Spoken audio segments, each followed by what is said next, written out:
Hi friend, कसा आहे तुमचा अभ्यास? सुरळीत असेल असे मी समजते. बालमानसशास्त्रामध्ये 30 प्रश्न विचारण्यात येत आहे. आता बघा 24 तारीखला एक्झाम होणार आहे, पण काही सांगता नाही येत. कारण की जर जी-आर आला तर समोर बी डेट वाढवू शकते. पण आपल्याला असे गृहीत पकडायचे आहे की आपली एक्झाम 24 तारीखला आहे आणि ह्या 24 तारीखमध्ये आता उरलेल्या दिवसामध्ये कोणाजवळ असं वाटते की आता कोणी जर फॉर्म भरलेला असेल, आता कोणी 10, 9 या 14 तारीख आहे, 13 तारीख कोणी आता फॉर्म भरणार आहे. 24 तारीखची लास्ट तारीख आहे फॉर्म भरायची.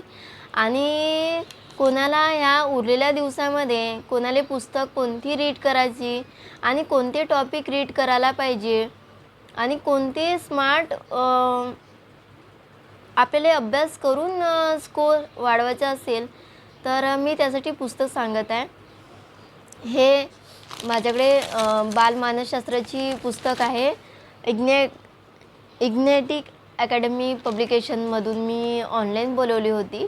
आणि जर आपल्याला ऑनलाईन बोलवणं होत नसणार तर आधी आपण रीड केलेलं आहे. तर डी-एडमध्ये सुद्धा बालमानसशास्त्र व अध्यापनशास्त्राची पुस्तक आपल्याला आधी होती. तर ते सुद्धा आपण तिथून बी अभ्यास केला तरी होते.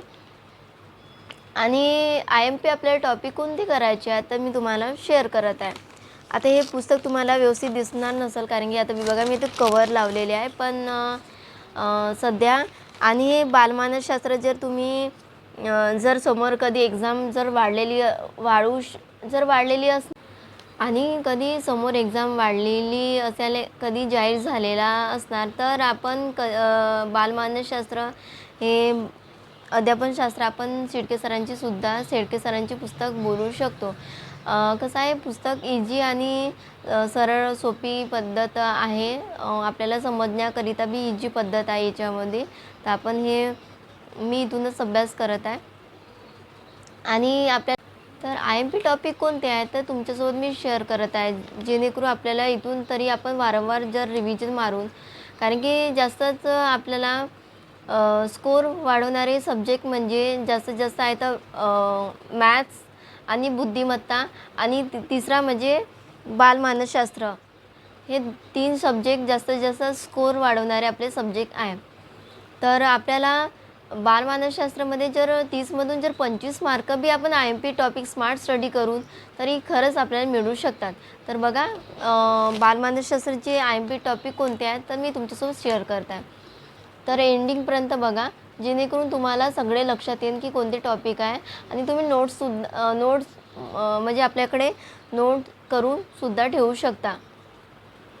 जे प्रकरण दिसत आहे पेन्सिलनं राईट केले त्याच्यावर जास्त प्रश्न विचारण्यात येत आहे म्हणत आहेत. तर बघा बालमानसशास्त्रामधून स्वरूप व व्याप्ती करायची आहे. तिथून मग बालमानसशास्त्र करायचे आहे. चौथा टॉपिक दिसत आहे बालकाची वाढ व विकास.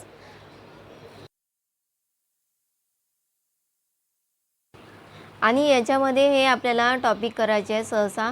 तर बघा मुलाच्या विकासाचे तत्त्वे आहे. बहुआयामी बुद्धिमत्ता, पायगेट, कोलबर्ग आणि वायगोत्स्की यांच्या उपत्या करायची आपल्याला. अध्यापन प्रक्रिया करायची आहे. विशेष गरजा असणारी बालके आहेत, त्याचे गुणवैशिष्ट्ये आहे. शालेय अंतरक्रिया, उत्तम शिक्षकाची गुणवैशिष्ट्ये कोणती आहेत, विविध विषयाच्या अध्यापन पद्धती, मूल्यमापन पद्धती, हे आपल्याला टॉपिक करायचे आहेत. आणि मी हे टॉपिक आधी लिहून ठेवले आहेत की हे टॉपिक महत्त्वाचे आहेत. आणि बघा अजून तुम्हाला इथे अजून ॲड करायचे आहेत. अध्ययन प्रक्रिया करायची आहे, अध्ययन उत्पत्ती करायची, अध्ययन संक्रमण, अध्यापन पद्धती कोणत्या कोणत्या असतात, विद्यार्थ्याच्या पद्धती कोणत्या कोणत्या असतात, म्हणजे त्यांना शिकवताना कोणत्या कोणत्या पद्धती लागतात, अध्ययन प्रतिमाने सुद्धा करायचे आहेत. आणि बघा अध्ययन परिणाम करणाऱ्या मानसिक प्रक्रिया हा सुद्धा IMP टॉपिक आहे. तर याच्यामध्ये कसं आहे, संवेदना, अवबोध, प्रतिमा, कल्पना, विचार प्रक्रिया, स्मरण, विस्मरण, प्रेरणा, भावना, अवधान, अभिरुची हे टॉपिक सहसा विचारण्यात येत असतात. आणि बुद्धिमत्तावर सुद्धा IMP टॉपिकमध्ये 2-3 प्रश्न खरंच त्याच्यावर विचारण्यात येत असतात. हे सुद्धा आपल्याला करायचं आहे बुद्धिमत्ता. आणि शैक्षणिक मूल्यमापन तंत्रे व साधने याच्यावर सुद्धा प्रश्न विचारण्यात येत आहे. तर बघा, मी शालेय आंतरक्रियामध्ये आधीच पेन्सिलने लिहिलेले होते, ते तुम्हाला टॉपिक याच्यामध्ये ॲड झालेलं आहे. शालेय आंतरक्रिया हा सुद्धा करायचा आहे. तर मी जे पेन्सिलनं केलेले आहे तेच करायचं आहे. सर्वसमावेश शिक्षणसुद्धा करायचे आहे आपल्याला.